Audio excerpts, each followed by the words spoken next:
નમસ્કાર મિત્રો, આપણા એક સબસ્ક્રાઈબરની કોમેન્ટ હતી કે તમે ગુજરાતી એસઆઈઆરના ફોર્મ સાથે વિડીયો બનાવો. તો આપણે અહીં ગુજરાતી ફોર્મ સાથે વિડીયો બનાવશું. તો અત્યારે ઇલેક્શન કમિશન દ્વારા એસઆઈઆર એટલે કે સ્પેશિયલ ઇન્ટેન્સિવ રિવિઝનની કામગીરી ઝુંબેશના રૂપમાં ચાલી રહી છે. તો આ કામગીરી દરમિયાન તમારા વિસ્તારના બીએલઓ તમારા ઘરે મુલાકાત લેશે અને તમને આ રીતનું પરિશિષ્ટ 3 ફોર્મ આપશે. આ ફોર્મમાં અહીં મતદારનું નામ લખેલું હશે, એનો ચૂંટણી કાર્ડ નંબર લખેલો હશે, સરનામું લખેલું હશે, અહીં સિરિયલ નંબર લખેલો હશે, નામ, રાજ્ય, એસેમ્બલીનું નામ વગેરે લખેલું હશે. અહીં QR કોડ આપેલો છે અને અહીં તમારા ચૂંટણી કાર્ડ મુજબ તમારા ચૂંટણી કાર્ડમાં જે ફોટો છે તે ફોટો અહીં ઓલરેડી પ્રિન્ટ કરેલો આવશે અને આ ખાનું ખાલી હશે. ત્યાં તમારે અત્યારનો તાજેતરનો ફોટો અહીં ચોંટાડવાનો રહેશે. પછી આ ખાનામાં તમારે 2025ની મતદાર યાદી મુજબ માહિતી ભરવાની રહેશે. તો અહીં મતદારની જન્મ તારીખ એટલે કે અહીંયા જેનું નામ છે એની જન્મ તારીખ અહીંયા પૂરેપૂરી દિવસ, મહિનો અને વર્ષ સાથે લખવાની રહેશે. અહીં મતદારની આધાર કાર્ડ નંબર લખવાનો રહેશે. અહીં હાલનો તાજેતરનો મોબાઈલ નંબર લખવાનો રહેશે. અહીં મતદારના પિતાનું નામ લખવાનું રહેશે. અહીં મતદારના પિતાની ચૂંટણી કાર્ડ નંબર જો ઉપલબ્ધ હોય તો લખવાનો છે. અહીં મતદારના માતાનું નામ લખવાનું છે. અહીં માતાનો ચૂંટણી કાર્ડ નંબર લખવાનો છે જો ઉપલબ્ધ હોય તો.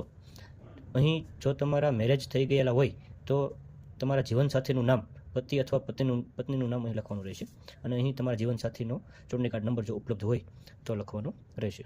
પછી આ ખાનામાં જો અહીં જે આપેલ નામ છે મતદારનું નામ, એનું નામ 2002ની મતદાર યાદીમાં હોય તો આ ખાનું ફિલઅપ કરવાનું છે.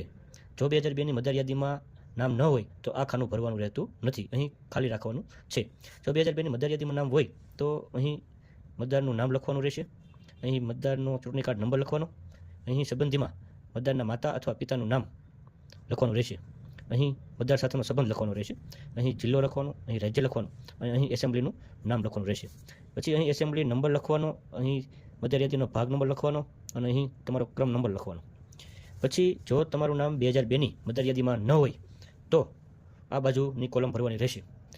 અહીં આ નામ આપેલું છે તેમાં આ મતદારના પિતા અથવા માતાનું નામ, અહીં મતદારના પિતા અથવા માતાનું નામ લખવાનું રહેશે. તો અહીં દાખલા તરીકે અહીં પિતાનું નામ લખીએ તો અહીં પિતાનો ચૂંટણી કાર્ડ નંબર લખવાનો રહેશે અને સંબંધીનું નામ એટલે કે અહીં જે નામ લખેલું છે તેના પિતાનું નામ એટલે કે આ મતદારના દાદાનું નામ અહીં લખવાનું રહેશે અને અહીં સંબંધમાં પુત્ર લખવાનું રહેશે. પછી અહીં જિલ્લો, અહીં રાજ્ય, અહીંયા એસેમ્બલીનું નામ, પછી અહીં એસેમ્બલી નંબર લખવાનો, અહીં મતદાર યાદીનો ભાગ નંબર લખવાનો અને અહીં મતદાર યાદીનો ક્રમ નંબર લખવાનો રહેશે. આટલી માહિતી ફિલઅપ કર્યા બાદ અહીં મતદારે પોતાની સહી ફરજિયાત કરવાની રહેશે.